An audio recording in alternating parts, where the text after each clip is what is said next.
Course, it's your man Diamond K in here, radioonfire.com, the diamondkshow.com. These days are getting crazier and crazier. So much going on in the world today. And John Lewis laid to rest today. Funeral for the civil rights icon. A lot of great moments, as it can happen at a funeral. 3 living presidents in attendance, and they spoke, and it was good. A lot of good words said about him. Of course, social distancing would have been a lot more thick in the place, but nonetheless, we had the opportunity to see people pay tribute to a great man, and I think that they really did an excellent job paying tribute to the late great John Lewis, as I said, and that happened today. Some other things: the president, Donald Trump, he is in fear. He's in fear. Why do I say that? He's in fear of a landslide loss in the election. That's why he's moving how he's moving. And I know some of his supporters are going to get upset. They're going to say, I don't know what I'm talking about, and all these things. The president took to Twitter earlier today and called for the 2020 presidential election to be delayed due to mail-in voting. I mean, first of all, thankfully, the president has no control over this. Okay? Of course, if the president had control over this, then he would have abolished elections a long time ago, like his idol Putin. So the president mishandles. You can say China virus. You can call it whatever you want to call it. But when it got in your purview, when you had control of the response for America, you fumbled. You dropped the ball. You didn't even want to touch the ball.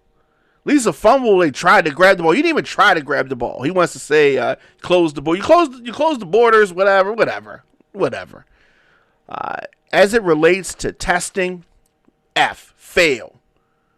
Just like when he was in school, having to get other people to take his test. Failed on testing. Failed on masks, failed prevention, failed on helping the states. It's an all-around, out-and-out failure.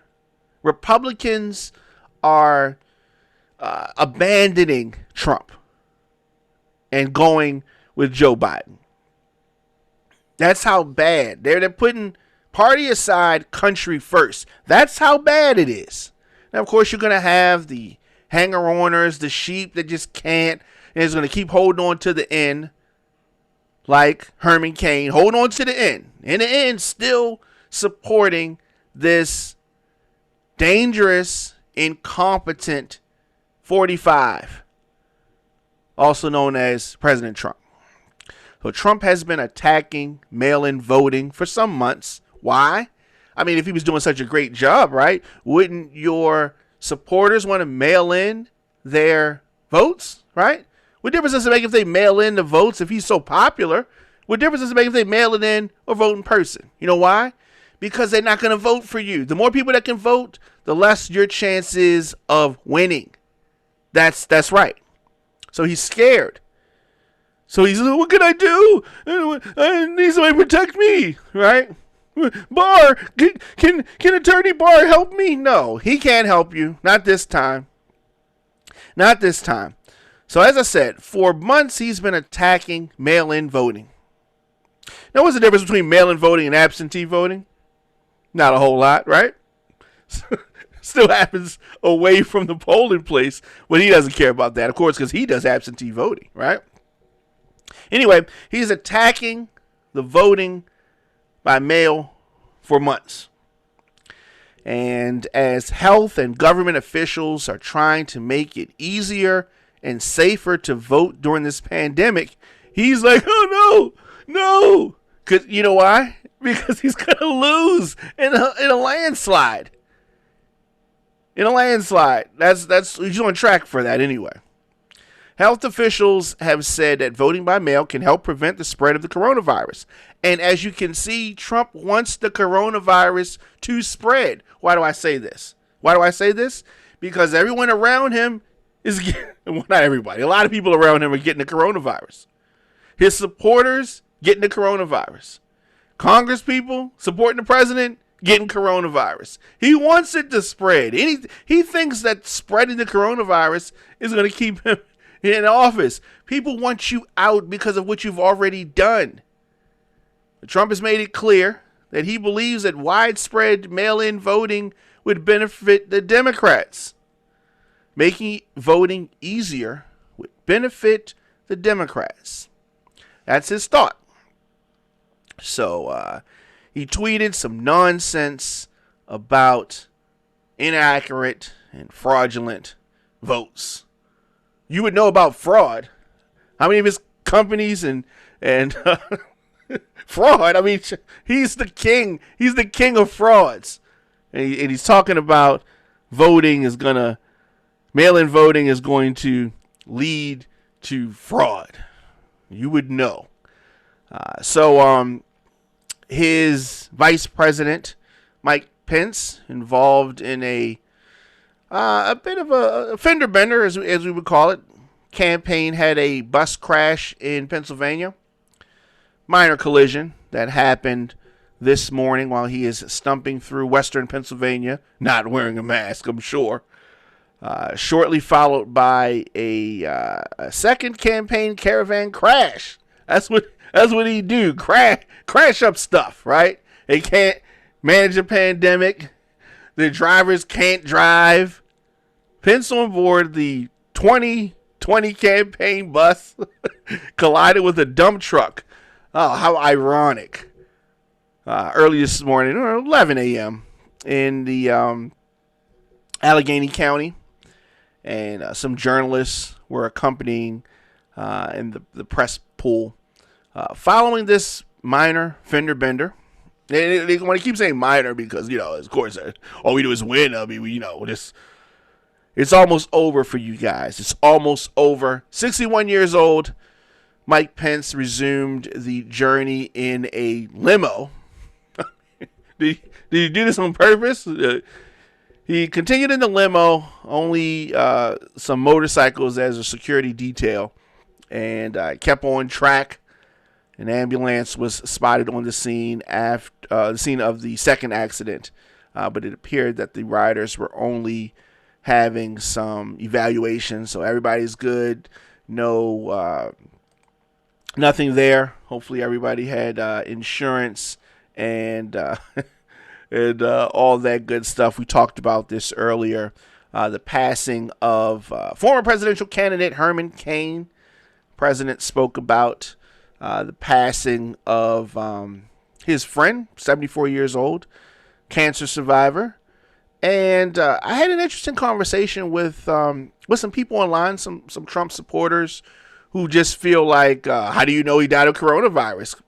How do you know he got it from the rally? I mean, days after the rally, he was sick, walking around without a mask, all those people. And it's I try not to I explain things the best that I can. Common sense is important, but common sense is not common. So everybody does not have common sense, unfortunately, for adults. Everybody doesn't have common sense, which is why we have some of the crazy things going on that we have going on. Interesting irony.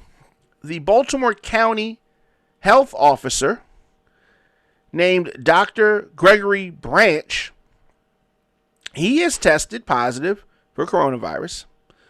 He was not feeling well for a few days and suffered from some loss of a voice. Branch got tested at a county clinic, and the test has since come back positive. So he is self-isolating at home and taking part in daily meetings remotely. It just goes to show you how contagious the coronavirus is. It is not something that you can play with. So you have a lot of Republicans, or you have some Republicans, Trump supporters, who are just brazen in the ignorance of not embracing science. Not embracing science. And I just don't understand. I don't understand. I don't understand the point. I don't understand the reason for denying what is clearly right in front of you. So, Baltimore officials say that coronavirus cases are rising at a rate that is outstripping increased testing. It is getting serious. So, there are real people whose illness are affecting their lives and the lives of their loved ones. This is a serious thing. But as far as Maryland, things have been better in Maryland than some other places. Governor Hogan announced yesterday the expanded statewide mask order. A lot of places need to be doing this. He's also issued an out-of-state travel advisory. The uptick in cases and conditions in other states have signaled the need for a pause in further reopening plans, at least here in Maryland. The governor said that Maryland will not begin to enter stage 3 in this recovery process until the numbers stabilize. Hogan said that the state is closely monitoring the public health metrics and spiking coronavirus numbers in states across the country. Now, Hogan is a Republican. He's a never Trumper, but he is a Republican. Now, it goes to show you that this is not a political thing. You can have Democrats and Republicans with different political ideology, but still responsibly tackle this pandemic. So I don't understand. It's not that difficult. In Maryland, at 5 p.m. Friday, Maryland is expanding the statewide mask order, requiring face masks in public spaces of all businesses and in outdoor public areas whenever it is not possible to maintain physical distancing. If all states, hello Florida, if all states, hello Texas, if all states, hello California, did this, we'd be in a better position. Wearing a mask is the single biggest mitigation strategy that we have to fight this virus. Stops you from receiving the droplets and giving them off. The science and the data is clear. It's the best way to keep your family safe and you, to keep people out of the hospital, and to keep your state open for business.